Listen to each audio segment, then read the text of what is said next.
Your brain has a built-in alarm system. Seriously, it's designed to protect you, to scream, danger, when a real threat shows up. For our ancestors, that threat was a predator hiding in the bushes.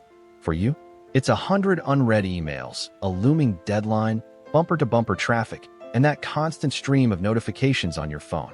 Here's the thing, your brain doesn't know the difference. It just knows the alarm is ringing. All day long. But what if you could become the master of that alarm system?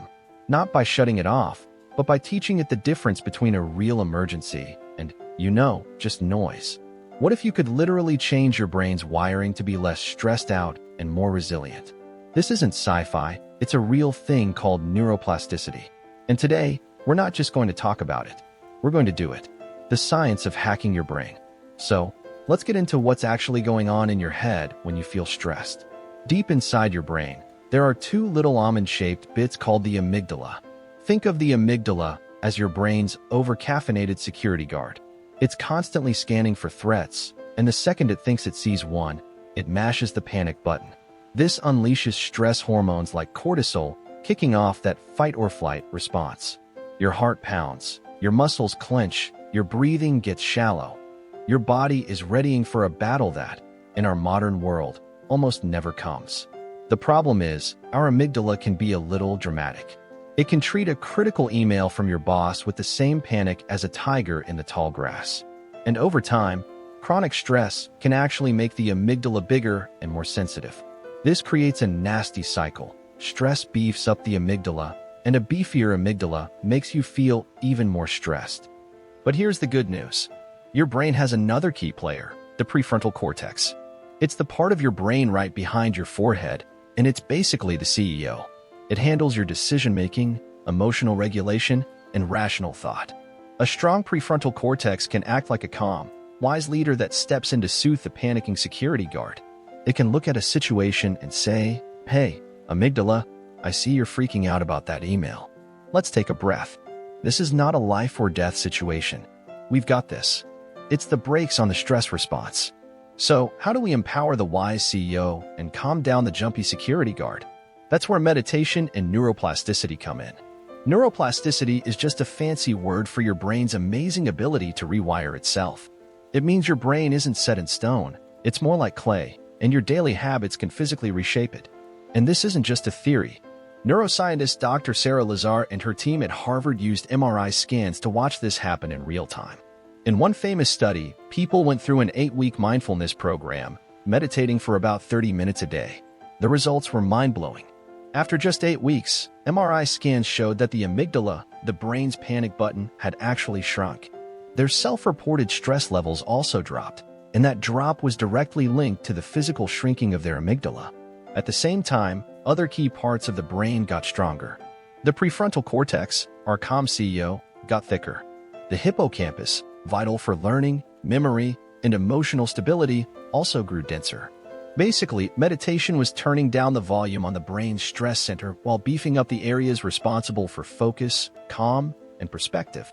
Some studies even found that 50-year-old meditators had the same amount of gray matter in their prefrontal cortex as a 25-year-old. It works because meditation is basically a workout for your brain. Every time you sit and your mind wanders, and you gently bring your attention back to your breath, you're doing a rep. You're exercising your prefrontal cortex, strengthening that muscle of focus. When you notice a stressful thought and just let it pass by without reacting, you're weakening the automatic panic pathway to your amygdala. You're teaching your brain a new, calmer way to operate. You are literally hacking your own brain to end stress. The evidence is clear. This isn't just about feeling good for 10 minutes.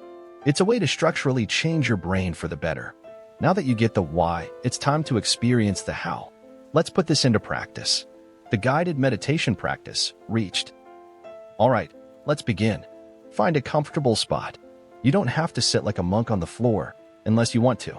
You can just sit in a chair, with your feet flat on the ground and your back straight but not stiff. Or you can lie down on your back, maybe with your arms resting by your sides, palms up. The only goal here is to be both relaxed and alert. Go ahead and let your eyes gently close. Or, if you'd rather, just let your gaze soften and rest on a spot a few feet in front of you. Let's start by just noticing the simple fact that you are here. Feel the points where your body is making contact with the chair or the floor. Notice the weight of your body. Feel the air on your skin. You don't need to analyze anything, just notice it. Now, gently bring that awareness to your breath. Don't try to change it. Just let it be. Notice the natural, easy rhythm of your breathing.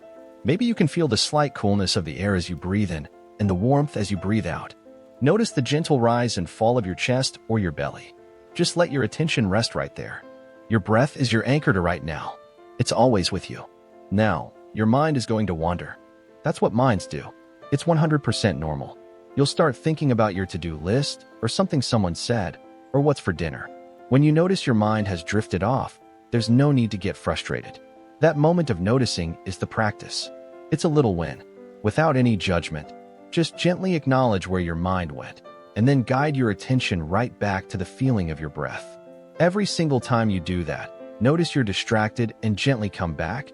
You are literally strengthening your prefrontal cortex. Think of it as a bicep curl for your focus.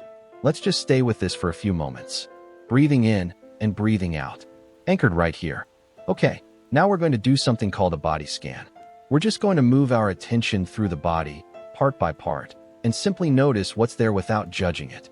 Let's start by bringing your focus all the way down to your feet. How about the toes on your right foot? Can you feel them? The big toe, the little toe, all the ones in between. Maybe you feel some warmth, a tingle, or maybe you don't feel much at all. Whatever it is, it's fine. Just let your awareness rest there for a moment. Now, feel the sole of your right foot, the heel, the arch, the ball of the foot.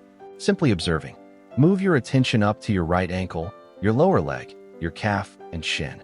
Scan up to your knee, and then your thigh, just noticing whatever sensations are there. Maybe some tightness or warmth. Now, bring your awareness to your entire right leg, from your toes all the way to your hip. And now, let's shift over to the left foot, starting with the toes again, moving to the sole, the heel, the arch, patiently exploring. Then guide your attention up through the left ankle, the calf, the knee, and the entire thigh, feeling the presence of your whole left leg. Now feel both legs at once. Grounded. Still. Shift your focus up to your hips, your lower back, your glutes. This is an area where a lot of us carry tension. See if you can just notice what's here without needing to change it. If you feel tightness, just observe the sensation of tightness. Maybe breathe into it. Guide your attention up your spine, bit by bit, through your mid-back, your upper back, your shoulder blades. Notice your belly. Is it soft? Is it rising and falling with the breath? Just notice. Move your awareness up to your chest, feeling the subtle movements there. Now, bring your focus to your hands. Let's start with the right hand. Notice your thumb and each finger, one by one. Feel the palm of your hand, the back of your hand, your wrist. Then, let's do the same for your left hand, just as curious and patient. Let your awareness travel up both arms, through your forearms, your elbows, and up into your shoulders. The shoulders can be a real warehouse for stress. Just notice the weight of your shoulders. On your next exhale, see if you can let them soften just a little bit. Now, bring your attention to your neck and throat. See if you can find a sense of softness here. And finally, bring your awareness to your head. Notice your jaw. Is it clenched? See if you can let there be a little space between your top and bottom teeth. Let your tongue rest.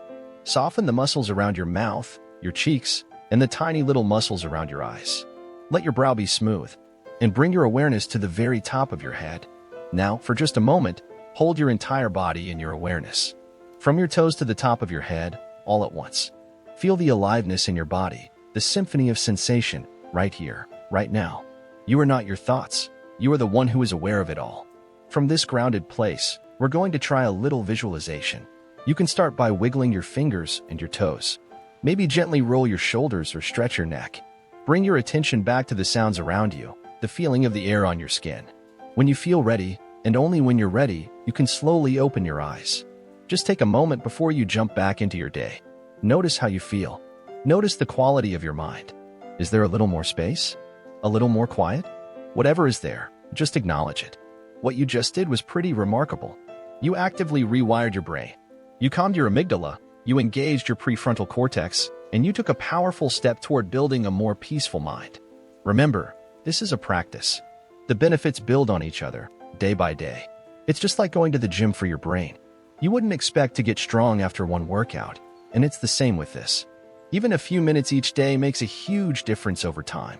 You just proved to yourself that you have the power to handle stress, not just by coping, but by fundamentally changing your relationship with it. You have the power to hack your brain. If this was helpful for you, please consider subscribing for more science-based practices to improve your well-being. Sharing this with someone you think could use it is a wonderful way to spread the calm. I'd genuinely love to hear how that was for you. What was your sanctuary like? How do you feel now compared to before we started? Drop a comment below and let me know.